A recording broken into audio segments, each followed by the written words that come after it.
The second one that we're going to discuss today is the simplicity of God. This is, the more that you study the simplicity of God, the more profound you will realize that it is. The simple statement, the simplicity of God is that God's essence is identical with his attributes. He's not the sum of components.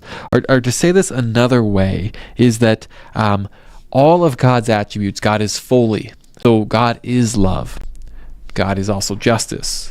So love and justice are not actually a dichotomy. They're not against each other. The fact is that God has loving justice and God has justified love. All of God's attributes can be applied properly to all of God's other attributes, and they are fully congruent. So God is perfectly loving. God is perfectly just. Those things happen to actually coincide perfectly. There is no tension within them. And it also means that God is not parts.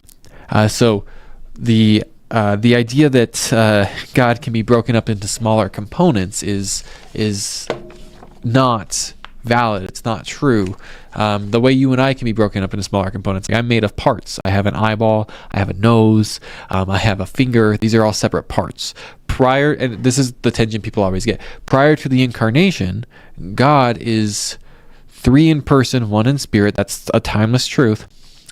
1 in essence. That's a better language. 3 in person, 1 in essence is proper. That's a timeless truth.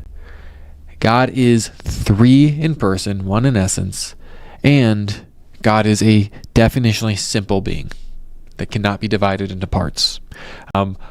When one of the 3 persons of the Trinity became incarnate in Jesus Christ, that now having a body has that same breakdown of Jesus Christ had 2 different eyes and 2 different index fingers and etc., and still does because he's resurrected into glory.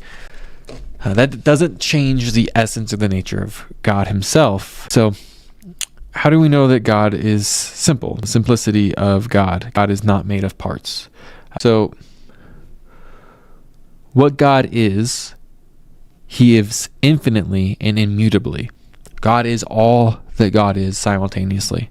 God is love. God is just. God is merciful. God is patient. God is kind. That is God.